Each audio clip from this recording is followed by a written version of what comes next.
2 years into its term, the DMK government in Tamil Nadu has been on an investment blitzkrieg.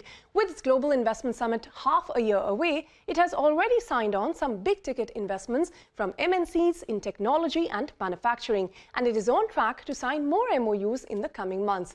CNBC TV 18's Jude Sandit reports that with commitments for investments of over $5 billion already locked in, the state is setting its targets quite high. French glassmaker Saint-Gobain has begun producing India's first zero-carbon glass, and it's happening at its plant in Tamil Nadu. Saint-Gobain's World Glass Complex in Chennai accounts for not just a bigger share of global output, but 98% of all its products sold in India. Today, Saint-Gobain has cumulative investments worth 3,750 crore rupees in Tamil Nadu, with most of its recent investments including 500 crore rupees towards a new float glass line and one for integrated windows.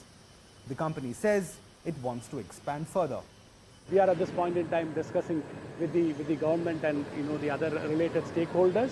So we will have investments in the glass, on the plaster board, on the glass fiber insulation. Solar glass is a good opportunity, and especially in Tamil Nadu and maybe also Gujarat, good opportunity from that. So we are evaluating all these possibilities, and we will take a decision in the coming weeks. Saint-Gobain isn't alone.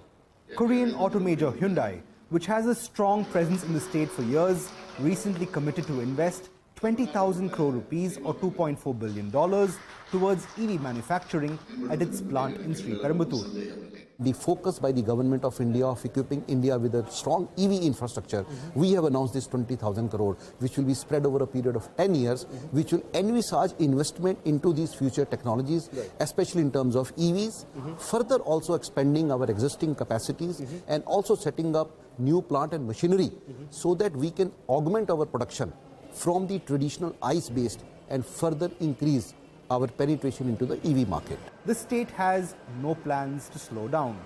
The Tamil Nadu government says its target is to make the state a $1 trillion economy by 2030. To this end, it has begun pitching for investments from the energy, automotive and manufacturing sectors, all in the hope to close in on a sizable investment corpus in time for the state's Global Investor Summit in January. The pitch seems to be working. Japanese medical device maker Omron has said it will invest $15.7 million in a new plant at Peruvoil near Chennai. Mitsubishi Electric has announced a $230 million investment to make air conditioners in the vicinity, with plans to employ nearly 2,000 people.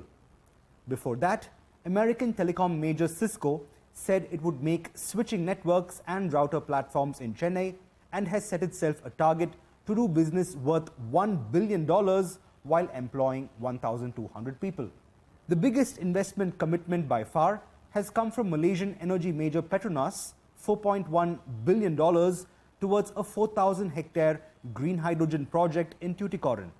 The state's intent to create infra to support these industries has been a big factor.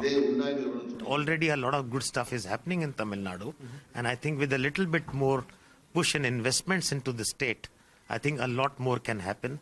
The government is investing a lot on infrastructure. I think that should be a good news. And even at the central government level, I think there's a huge investment in the logistics, which was one of the challenges when we talk of manufacturing. However, challenges are aplenty. As some industrialists point out, for instance, Chennai does not find place on the national gas grid, and that can be a problem for some companies. For now, however, other sweeteners like single window clearances, developed industrial corridors, a large port presence, and the availability of land in industrialized tier 2 towns like Tuticorin, Hosur and Krishnagiri are tipping the scales. And the state is keen on maintaining this momentum as it gears up for its Global Investor Summit in January 2024.